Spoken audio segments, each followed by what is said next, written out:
esta edición de Tesoros del Cielo y el estudio del fruto del Espíritu. Nos toca y seguiremos meditando en la característica de la mansedumbre, que tanta necesidad hay de esta característica en la vida del cristiano, ¿verdad? Cuántas amarguras, cuántos sufrimientos nos evitaríamos si fuéramos mansos y humildes como el Señor, ¿verdad? Así que vamos a orar y preparar nuestros corazones para la clase de hoy. Gracias, Señor, por este tiempo que nos has dado de meditar y de estar contigo, Señor, juntas en armonía, Señor. Cuán agradable es disfrutar los hermanos en armonía, Señor. Gracias por tu palabra, que es verdad, Señor. Padre, bendice este tiempo, bendice a cada persona que nos oye por los medios de comunicación, Señor, y los que están aquí presentes, Señor. Guarda nuestra mente, nuestro corazón y llénanos de ti, Señor. Esto oramos en el nombre de Jesús. Amén, amén. Bien, hoy vamos a ver de la característica de la mansedumbre. Hemos visto ya las primeras tres cosas, que es la sumisión, la humildad y el dejarse enseñar, ¿verdad? No importa el medio que Dios use, ¿verdad? A veces puede usar a alguien, a algo, una circunstancia. La semana pasada veíamos cómo usó a un asna que habló, ¿verdad? Cómo usó a una mosca en el caso de la historia que les conté de mi primo, de mi hermano, perdón. Cómo el Señor le habló de que no esté criticando y le dio humildad, lo humilló al saber que uno no se debe de adelantar a juzgar a otros, ¿verdad? ¿Se acuerdan el caso para los que no escucharon la ilustración? Él estaba criticando a una gente que llegó a la iglesia y traían una mosca grandota pegada en el pelo y la mosca se pasaba de persona a persona en la familia. Y él estaba, esta gente, ¿verdad? Que viene a la iglesia, ni se baña, están sucios, ¿verdad? Y de repente la mosca vino y se le pegó a él en la cara. Y él estaba que trataba y la mosca no se le iba, ¿verdad? Y él desesperado que hasta que la golpeó y se la aventó. Y dijo, wow, Señor, eso era durante la predicación. Él estaba perdiendo la atención a la predicación por estar criticando. Y después me comentó cómo Dios le habló, que debe de ser humilde y no criticar, porque a veces de lo mismo que uno critica a otros, va a sufrir, va a pasar uno por esa circunstancia, ¿verdad? Y no debemos de ser duros en juzgar, ¿verdad? Pero eso nos ayuda a entender que Dios puede usar cualquier cosa para que su mensaje se entienda, ¿verdad? Cualquier circunstancia. Pero ahora vamos a ver un poquito más allá, no solamente lo que Dios usa, pero mansedumbre es aceptar lo que Dios nos quiera enseñar, ¿verdad? Dejarse guiar y aprender del Señor. Déjenme leerles esta introducción para como breve repaso. Dice, continuamos con el tema de la mansedumbre, que es la capacidad de aprender, que es la octava cualidad del fruto del Espíritu. Consideremos la necesidad de aceptar la enseñanza, sin importar a quién elija Dios como maestro.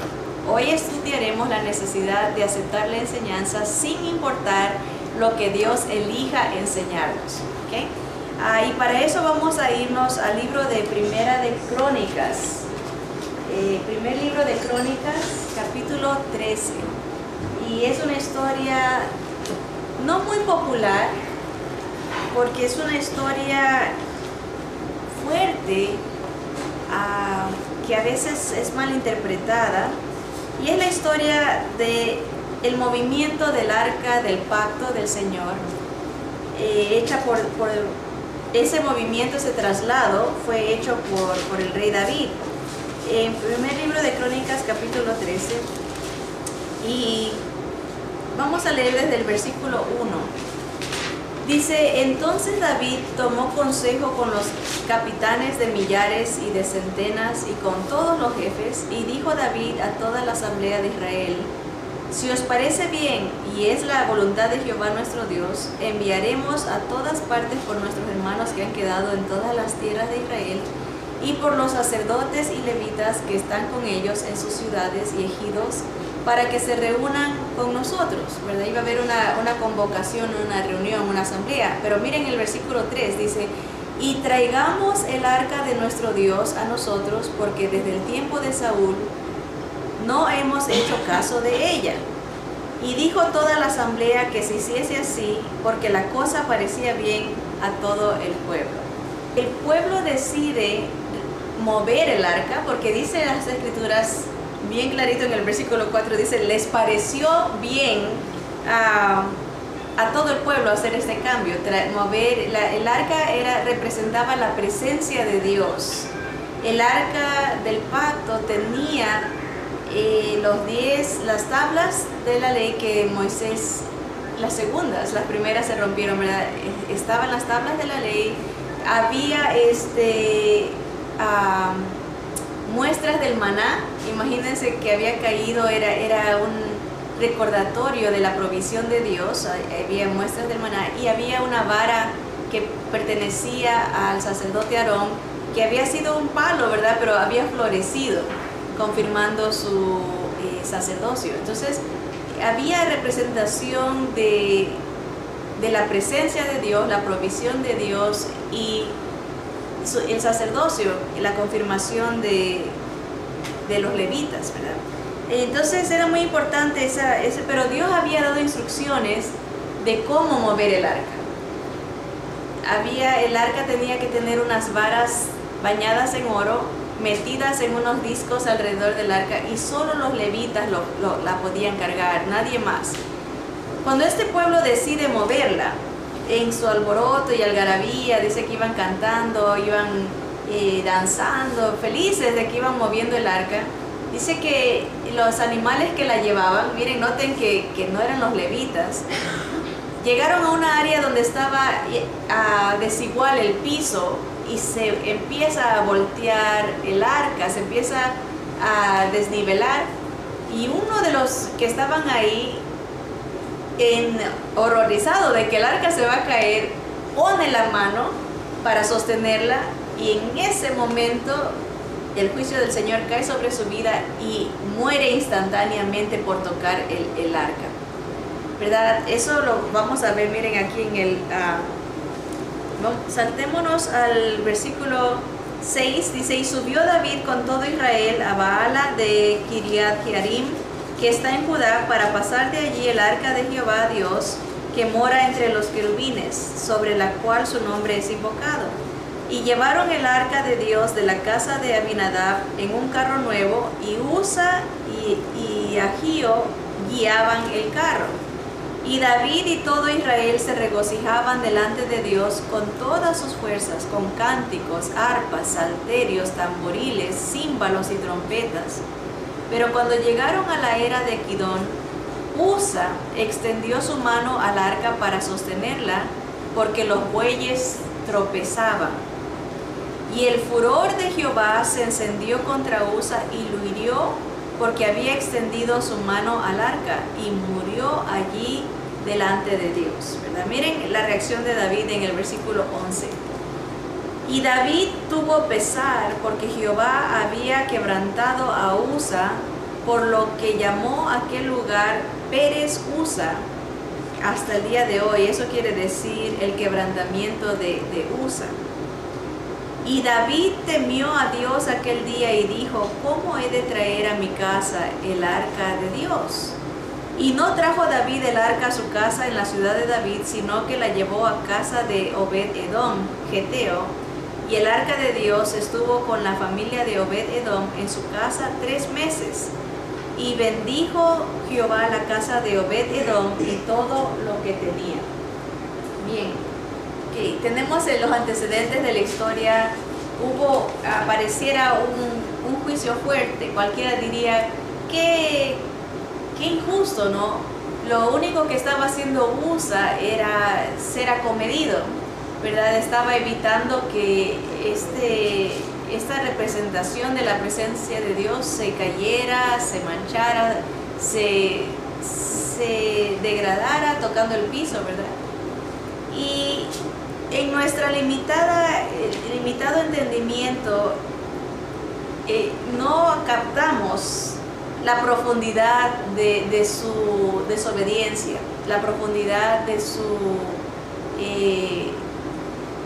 errar, ¿verdad? En realidad, nosotros como humanos somos muy dados a ver las apariencias y justificamos a veces las desobediencias porque muchas veces vemos el fin. Decimos, oh, esto lo hizo por este propósito. O queremos justificar la acción por el fin. Decimos, tenía buenas intenciones, ¿verdad? ¿Cuántas veces hay pleitos y uno dice palabras ásperas a veces y dice, ay, es que quiero cambiar a esta persona, ¿verdad? O ay, es que me hizo enojar, ¿verdad? Como que el fin justifica la acción y Dios no funciona así. Para Él lo que es desobediencia es desobediencia por muy buenas intenciones que tengamos nosotros. Saltémonos al capítulo 15 de Crónicas, Primera de Crónicas capítulo 15, y vamos a ver qué hizo David. Desde el versículo 1 dice: hizo David también casas para sí en la ciudad de David y arregló un lugar para el arca de Dios y se levantó una tienda. Entonces dijo David: el arca de Dios no debe ser llevada sino por los levitas, porque a ellos ha elegido Jehová para que lleven el arca de Jehová y le sirvan perpetuamente. Y congregó David a todo Israel en Jerusalén para que pasasen el arca de Jehová a su lugar, el cual le había él preparado. Reunió también David a los hijos de Aarón y a los levitas de los hijos de Coat, Uriel el principal y sus hermanos, 120. ¿Verdad? Y nos empieza a dar la lista de todos los hijos de los levitas que iban a participar. Saltémonos al versículo 12. Dice: y les dijo: vosotros que sois los principales padres de las familias de los levitas, santificaos vosotros y vuestros hermanos y pasad el arca de Jehová Dios de Israel al lugar que le he preparado. Pues por no haberlo hecho así vosotros la primera vez, Jehová nuestro Dios nos quebrantó, por cuanto no le buscamos según su ordenanza.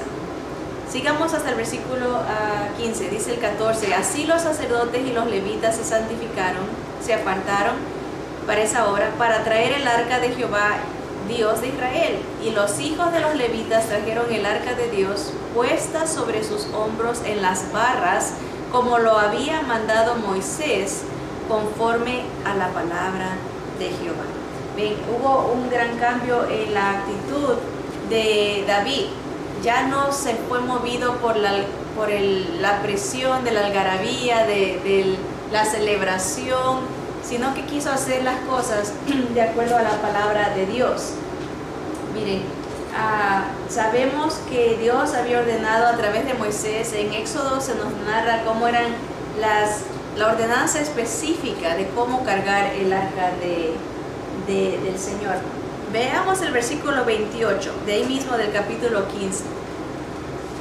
Dice: de esta manera llevaba todo Israel el arca del pacto de Jehová con júbilo y sonido de bocinas y trompetas y címbalos y al son de salterios y arpas, ¿verdad? O sea que ahora sí podían celebrar con alegría porque se estaban haciendo las cosas bien de acuerdo a la voluntad de Dios. Muy bien.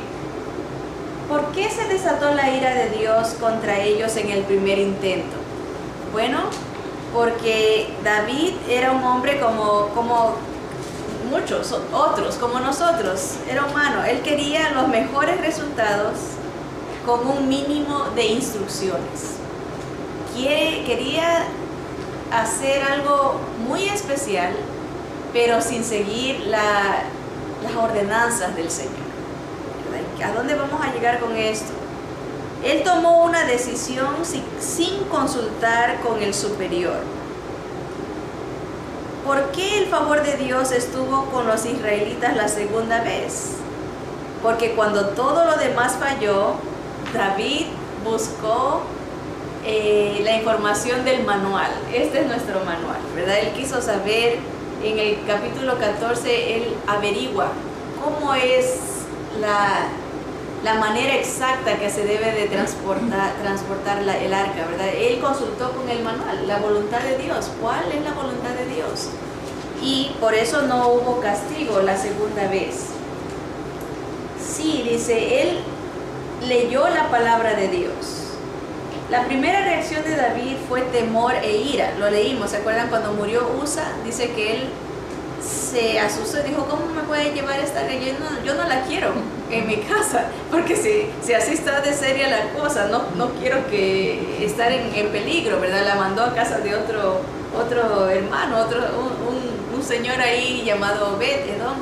Y la casa de Obed fue bendecida por tener la presencia de Dios ahí.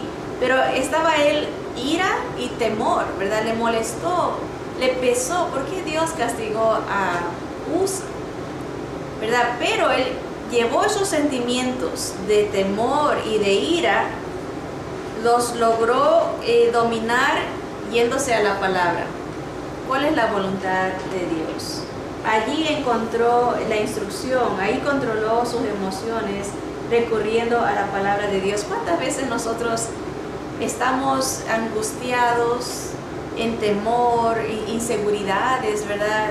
Y la palabra tiene el poder de calmar nuestras emociones con las promesas del Señor, las instrucciones del Señor, confía en mí, ¿verdad? Consejos, encontramos esa calma que necesitamos para nuestra vida. Las acciones de Dios pueden parecernos duras hasta que recordamos que este era el rey elegido de Dios. David era el rey elegido de Dios, encargado a dirigir al pueblo escogido por Dios, y de quién vendría el linaje del Mesías.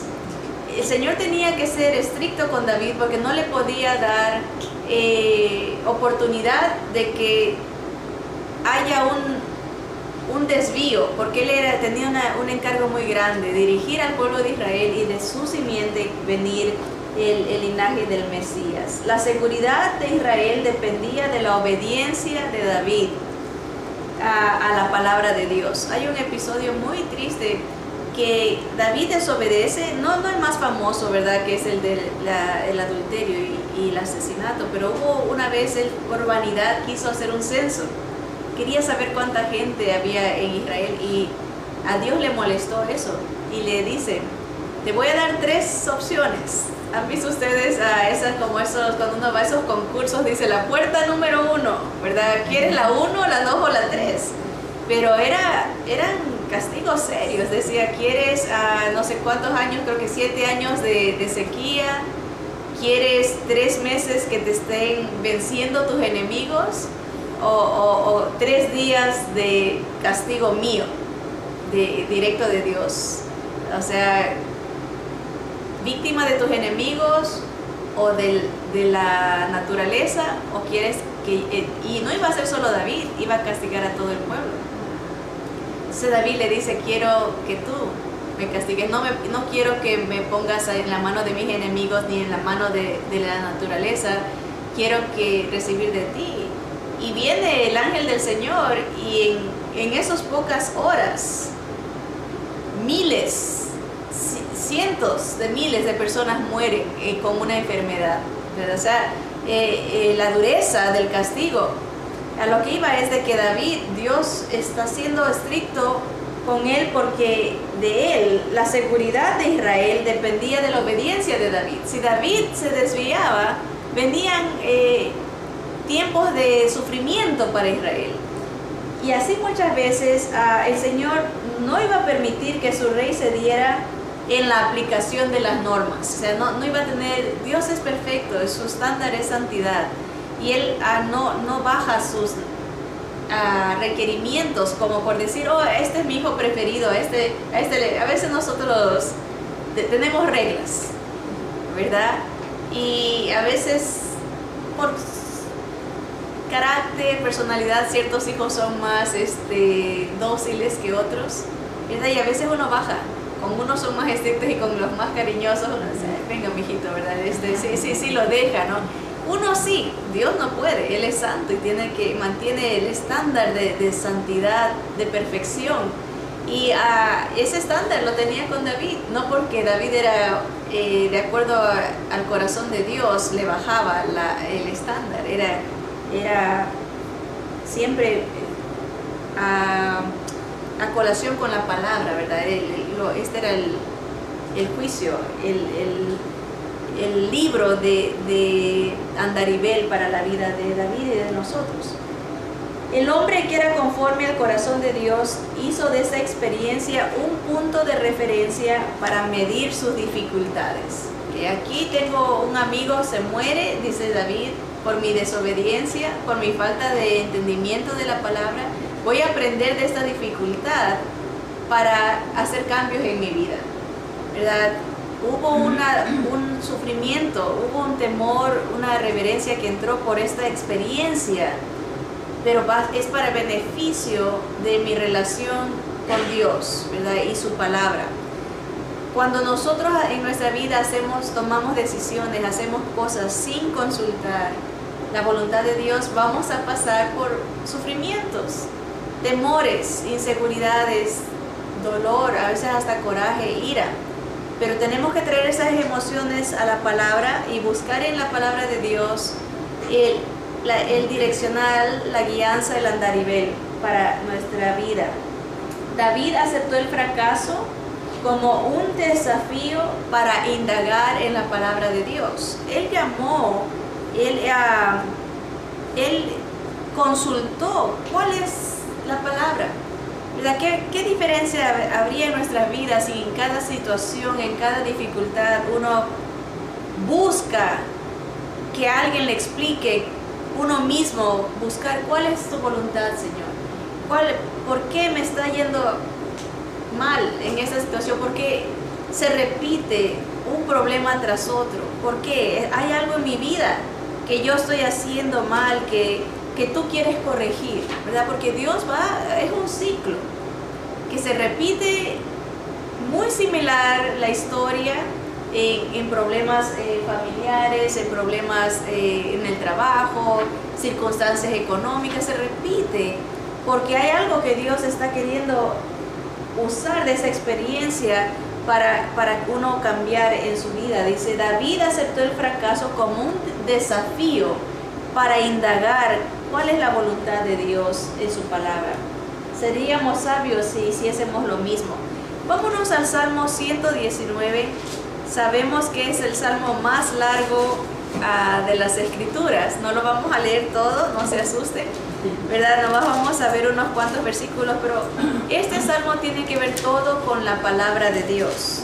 Para los que saben hebreo, si ven en sus Biblias arriba de cada porción, esto era un canto, pero arriba de cada estrofa, por decirlo así, está una letra hebrea. Por ejemplo, la palabra Aleph es la A del hebreo y así va A, B y todas las letras del hebreo hasta que llega al final del Salmo 119, la última letra, que es, aquí se nos la escribe como Tau, que es todo va de acuerdo al alfabeto hebreo, esa es la idea. Y si tuviésemos el original hebreo, dice que esas porciones que nosotros vemos que dice, por ejemplo, con la A, cada palabra empezaba con la A. O sea, y después con la B eran cantos, pero de alguna manera, como son poesías, en hebreo se ve la continuidad de la palabra, de la letra usada en cada porción. Obviamente nosotros tenemos traducciones y ya no lleva esa armonía poética estricta, pero sí podemos ver la hermosura de la enseñanza inspirada por el Espíritu Santo. Y en el versículo aquí, Salmo 119, todo tiene que ver con la palabra de Dios, cómo la palabra de Dios nos instruye, cómo nos edifica. Y veamos el versículo 28. Dice, se deshace mi alma de ansiedad, susténtame según tu palabra. ¿Verdad? En la palabra del Señor encontramos muchas cosas, guianza, aquí encontramos un sustento, una alimentación, un sostener, ¿verdad? Me estoy deshaciendo de ansiedad, y la palabra tiene ese poder de calmar, de enfocar, reenfocar a la persona, no en sí mismo, sino en el Dios que nunca cambia, el Dios eterno. Miren en el versículo 67, me gustó mucho este versículo si lo hiciéramos un lema de nuestro diario vivir. Dice el versículo 67, antes que fuera yo humillado, descarriado andaba, mas ahora guardo tu palabra. ¿Ven? El descarrío, el sufrimiento, tuvo un propósito específico de guiarnos a la palabra y obedecerla, ¿verdad? No solamente aprenderla de memoria, pero seguirla, ¿verdad? Dios usa el humillarnos, eso es lo que dice David. Tú me humillaste, ¿verdad? Me enseñaste, me usaste las circunstancias para que yo venga a tu palabra. Saltémonos al versículo 71. Dice, bueno me es haber sido humillado. ¿Para qué? Para que aprenda tus estatutos, ¿verdad? Por alguna razón en nuestra humanidad y estado pecaminoso, no aprendemos muchas veces por las buenas, es la verdad. Necesitamos pasar por circunstancias para poder aprender, y eso es lo que está diciendo el salmista, ¿verdad? La humillación. Estamos todos en términos de la mansedumbre, esa actitud sumisa que acepta la voluntad de Dios, humilde, ¿verdad? Que se deja enseñar. Aquí estamos, no solamente se deja enseñar por cualquier persona que Dios use, o circunstancia, o animal que use, pero no solamente por el medio, sino lo que enseña Dios. ¿Qué me está enseñando Dios a través de esta circunstancia? Es la pregunta que debemos de hacernos a mí, ¿verdad? A veces pensamos, esta circunstancia es para enseñarle a mi esposo, para enseñarle a mi hijo, para enseñarle a mi familia, y es verdad, Dios usa muchas cosas para enseñarnos a todos, pero más específicamente, ¿qué me está enseñando Dios a mí en esta circunstancia? ¿Verdad? A veces tenemos que combatir vanidades, orgullos, soberbias, arrogancia, ¿verdad? Falta de sometimiento a la palabra de Dios. A veces uno entiende, Dios por eso está permitiendo esto, porque yo sigo en la misma necedad, ¿verdad? En la misma soberbia. Y aquí dice el versículo 71, bueno me es haber sido humillado para que aprenda tus estatutos. Saltémonos al versículo 92. Si tu ley no hubiese sido mi delicia, ya en mi aflicción hubiera perecido. ¿Verdad? Llega un punto en que la palabra de Dios llega a ser lo más importante, ¿verdad? Llega a ser seguir la voluntad de Dios, entender sus propósitos, es más importante que nuestro bienestar físico, o a veces nuestro bienestar social, ¿verdad? Esta semana, hermanos, y tenemos que ser bien sinceros, como cristianos, este fruto es una de las cosas que más necesitamos en nuestra vida. La mansedumbre, dejarnos enseñar por Dios, dejarnos amoldar por su palabra. Dios me ha dado la oportunidad y la bendición de servir en varios ministerios, y tengo la bendición de trabajar con muchos hermanos de diferentes denominaciones y diferentes estados de madurez, ¿verdad? Hay unos nuevos que empiezan en el ministerio de evangelismo, agarramos gente a veces recién convertida, que quiere aprender cómo dar la palabra. En el ministerio carcelario, obviamente hay hermanos ya de más experiencia, hay diferentes ministerios. Pero uno puede notar las dificultades que cada ministerio enfrenta, porque estamos tratando con personas, ¿verdad? Y personalidades y temperamentos, ¿verdad? Y lo que yo he podido observar, que no es ciencia, como dicen, de ciencia de cohetes, ¿verdad? No es algo fuera de, ni algo que descubrí yo, es algo que ha estado ahí siempre. Siempre las dificultades, los malos entendidos, vienen por la falta de comunicación y por la falta de mansedumbre. No hay humildad en los hijos del Señor. Hay imposición de vanidad. ¿Quién tiene la razón? ¿Quién queda mejor delante? Porque nos preocupan. A veces usamos términos como es que queremos darle lo mejor al Señor, es que Dios es el que se merece la gloria, pero en realidad lo que más nos preocupa es que están pensando los demás de nosotros, ¿verdad? Y lo espiritualizamos nomás. Si dejáramos ir el problema porque nos enfocamos en el Señor, en el momento que nos dejamos de enfocar en nosotros, dejamos ir el problema. Porque mientras estemos que yo tengo la razón, que yo tengo que demostrar que yo sé más, que yo tengo que demostrar que yo soy el que tengo la autoridad, que se tienen que someter a mí, va a seguir el problema. Y hubo una situación, una circunstancia en uno de los ministerios que me hizo meditar en cómo uno puede dejar de enfocarse en uno. La iglesia nos llamó a orar el día viernes específicamente por los hermanos que están siendo perseguidos, la iglesia que está siendo perseguida. Y se leyó una carta de un pastor que está en la cárcel, que ha sido torturado, tiene sangrado interno, ¿verdad? Cumplía 2 años de estar en la cárcel. Y le escribe una carta a su hijita, que cumplía 7 años. Por 2 años no ha visto a su familia, no ha visto a su hija.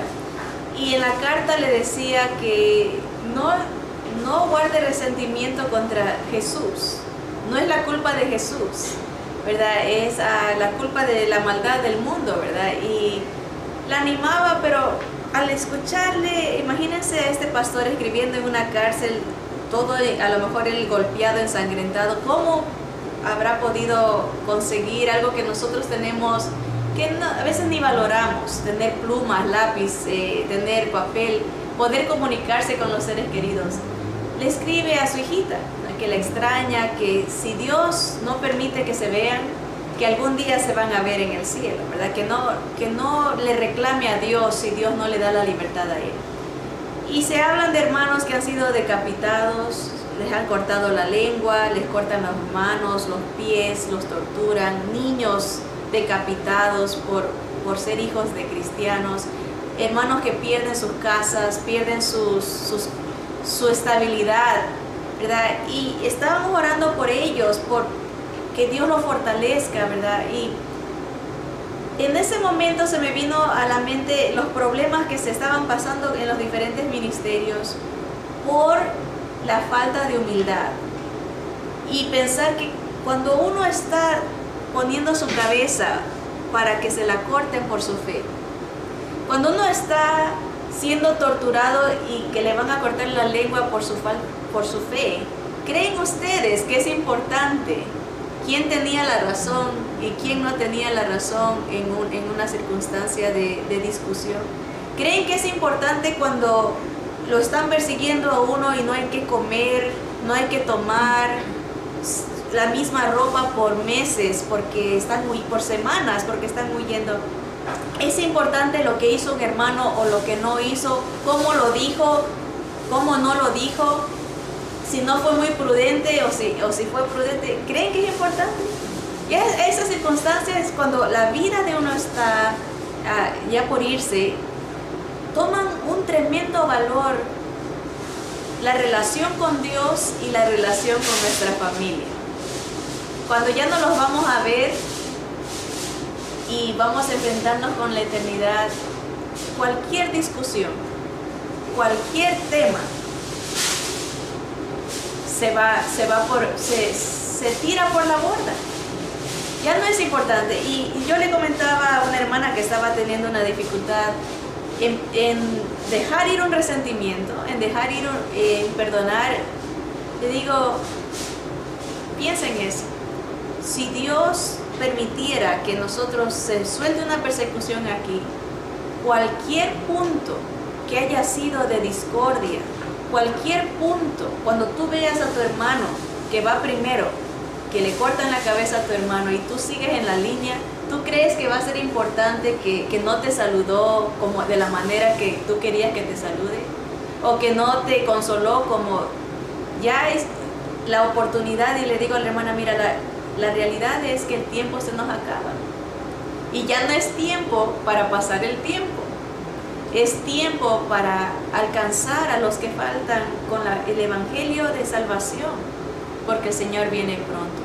Y mientras no tengamos esa actitud de voy a buscar en humillación la voluntad de Dios, voy a buscar en sumisión, en obediencia a la palabra de Dios, vamos a seguir siendo niños espirituales, con leche espiritual, que nos consuelen, que nos animen, que cuando ya debiéramos de ser maestros, que estamos animando a otros, fortaleciendo a otros.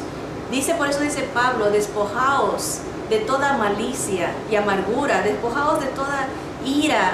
Es como tiempo, revístanse del hombre nuevo. Son exhortaciones tan vívidas para nuestro tiempo. Dice Pablo a Timoteo, dice, te encarezco delante de Dios, que juzgará a los vivos y a los muertos. Predica a tiempo y fuera de tiempo, haz obra de evangelista, sufre penalidades, aguanta, como diciendo, ya deja de estarte enfocando en que, ay, que mira, que cómo me hicieron, que me dijeron. Crece, sirve. Cuando uno sirve a otros y al Señor, obviamente, se desenfoca de uno mismo. Mientras más entregada esté la persona a servir, menos se enfoca. ¿Qué hizo el Señor con sus discípulos? Les lavó los pies. El día que Él iba a morir, Él estaba para que lo anime. Se está despidiendo y dice, ejemplo os he dado, para que así como yo os he hecho, vosotros también hagáis. Si yo siendo maestro, dice Jesús, he hecho esto con ustedes, ¿cuánto más ustedes entre ustedes? ¿Verdad? Perdonarnos y por eso dice el Señor, puesto los ojos en el autor y consumador de la fe, ¿verdad? Puesto los ojos en el cielo porque nuestra redención está cerca. Hay cosas que ya uno dice, en verdad, no hay tiempo para pasar el tiempo, ¿verdad? Sigamos con el siguiente versículo. En el versículo 92 decía, si tu ley no hubiese sido mi delicia, ya en mi aflicción hubiera perecido. La palabra, eso lo leímos hace ratito, debe de ser lo principal, lo que nos...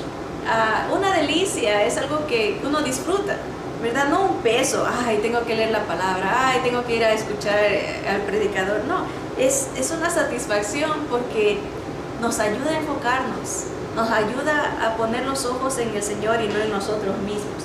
Saltémonos al versículo 147, acuérdense que este salmo es el más largo, tiene 176 versículos.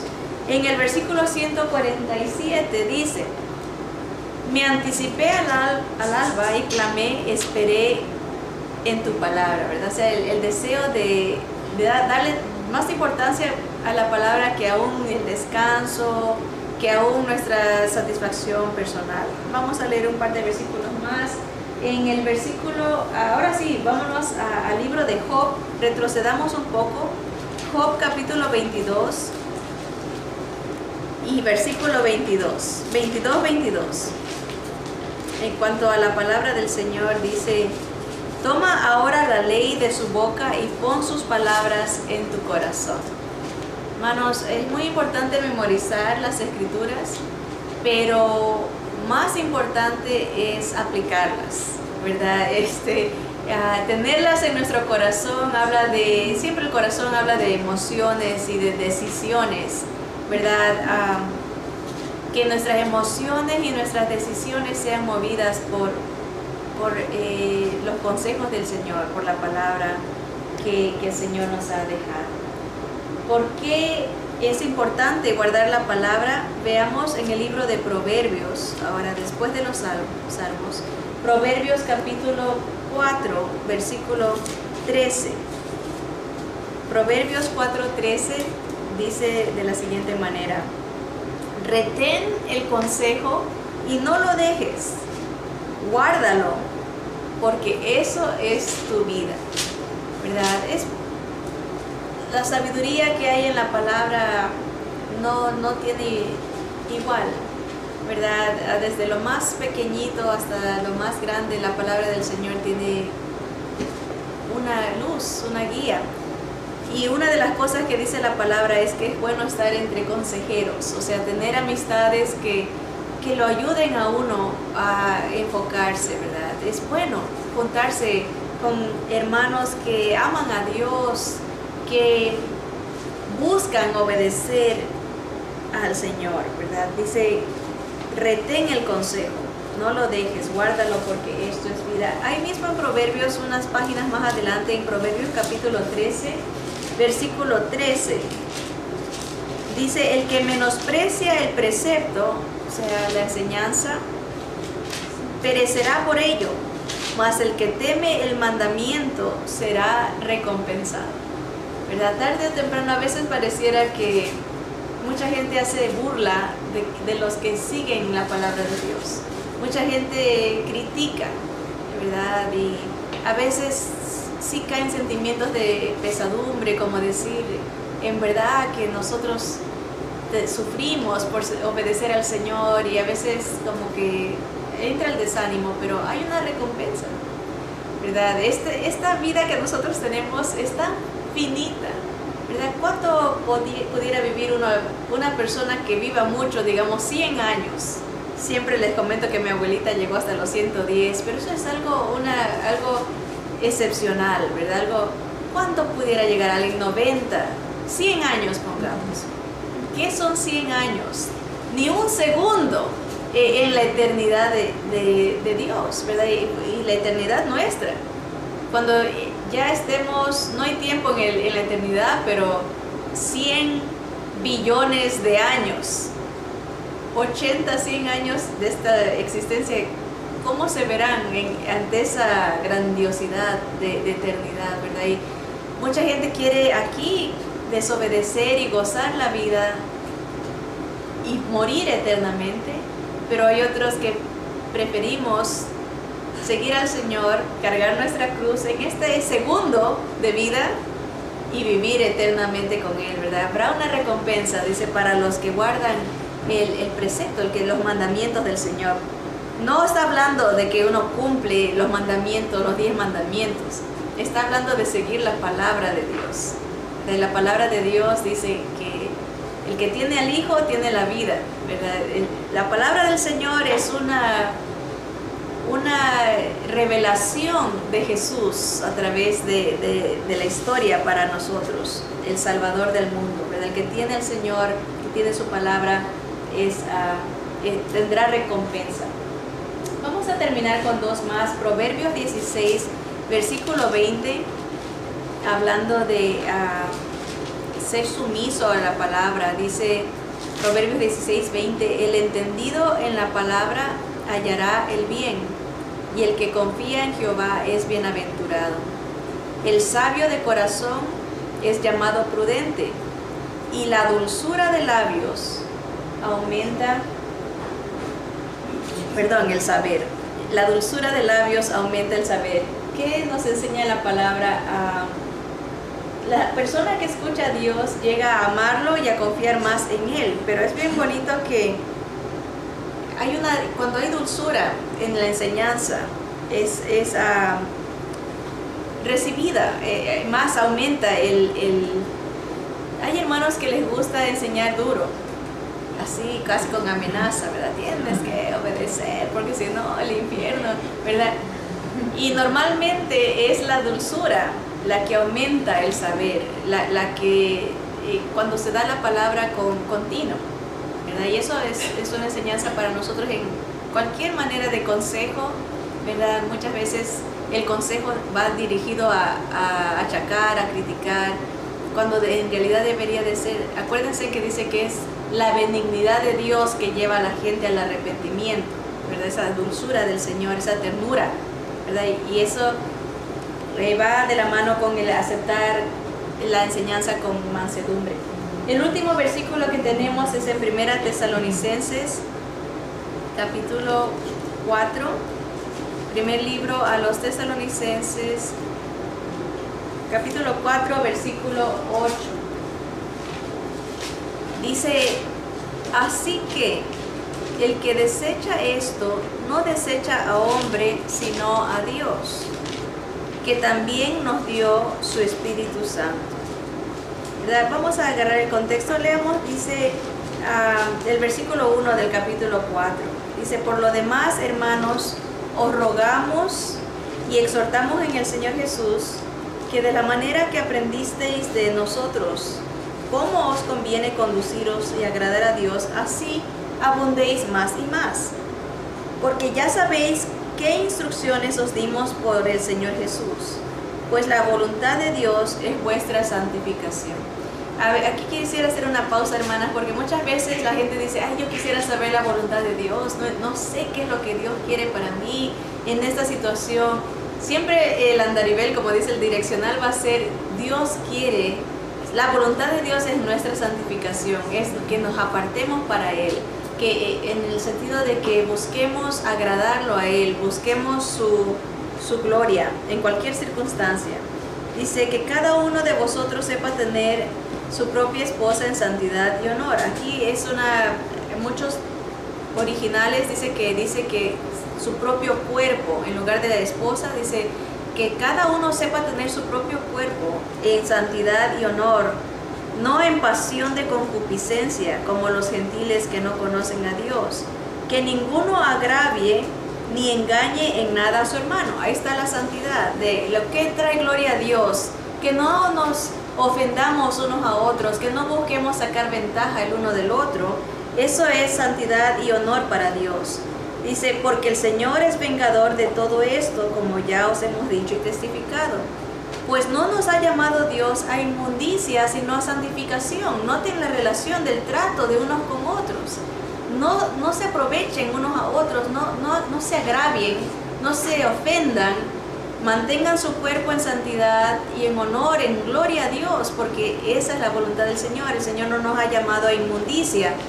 Versículo 8 dice, así que el que desecha esto, o sea, el que quiere andar en pleitos, en iras, en contiendas, el que quiere andar agraviando a sus hermanos, hablando mal de sus hermanos, el que quiere andar sacando ventaja de sus hermanos, dice, miren, no desecha al hombre, sino a Dios, que también nos dio su Espíritu Santo. Dice, pero acerca del amor fraternal, no tenéis necesidad de que os escriba, porque vosotros mismos habéis aprendido de Dios que os améis unos a otros.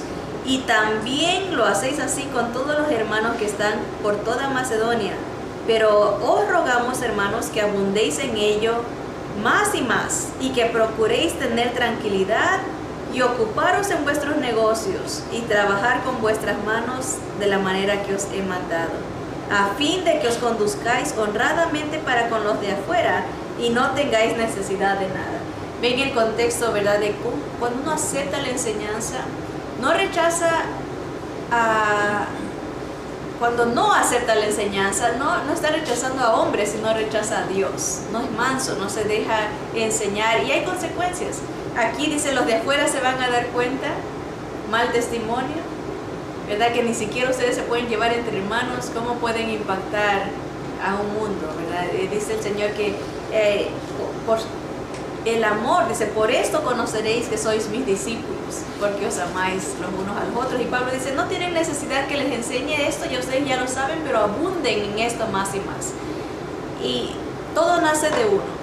Si uno evita y está en buena relación con el Señor, dice la palabra, procurad estar en paz con los que más puedan. Habrá gente que por naturaleza pecaminosa esté siempre queriendo pelear, ¿verdad? Hay que dejarlos en las manos del Señor, ¿verdad? Pero que nuestra vida, que con mansedumbre aceptemos esa corrección del Señor y de decir, me dejo enseñar a través de esta circunstancia, aprendo sumisión, aprendo tu voluntad, que tu palabra, voy a buscar en tu palabra ese manual, ¿verdad? Para que no nos pase como David, que nos aceleramos y sufrimos las consecuencias de hacer las cosas sin depender de la voluntad del Señor, ¿verdad? Que una clase más tendremos en cuanto a mansedumbre. Ya hemos visto 4 cosas porque vamos a analizar el ejemplo más grande que tenemos en el Señor.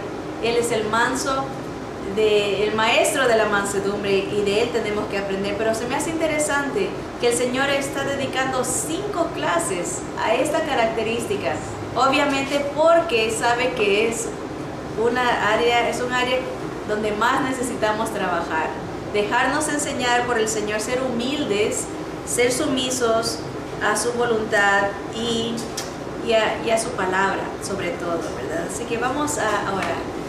Señor, gracias, Padre, porque tu palabra es verdad, Señor, y como dice tu misma palabra, es más cortante que espada de 2 filos, ¿verdad? Que penetra para partir el alma, las coyunturas, los tuétanos, Señor, se va hasta lo más profundo de nuestro corazón.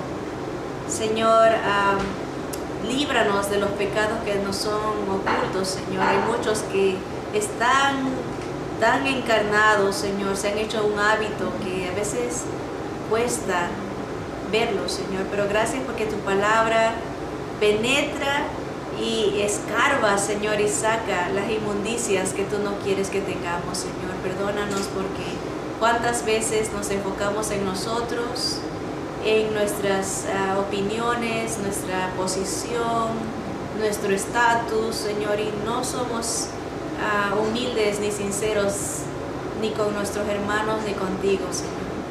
Padre, limpia ese proceder, Señor, cambia nuestra vida, Señor, que podamos honrarte con nuestro hablar, con nuestra actitud, Señor, porque a la larga todo esto pasa, Señor, y lo más importante es nuestra relación contigo y con los que nos rodean, Señor. Restaura, hay mucha necesidad de que tú restaures relaciones, Señor.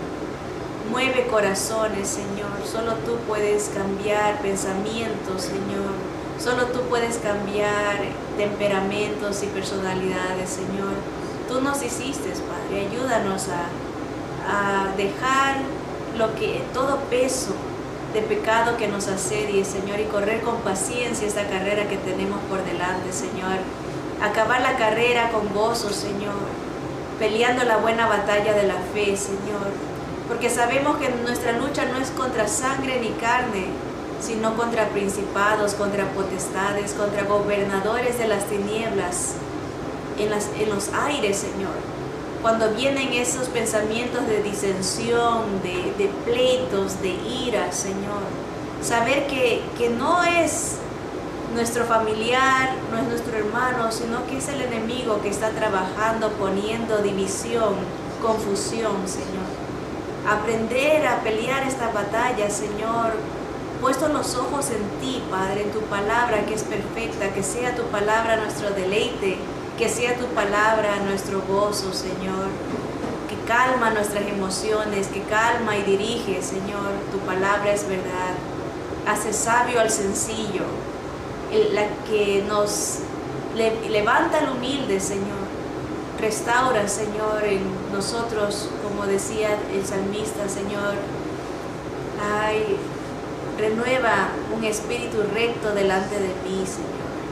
Danos integridad, Señor, danos más de ti. Esto oramos, Señor, en los méritos y en el nombre precioso, que es sobre todo nombre, el nombre de nuestro Señor Jesucristo. Amén. Amén.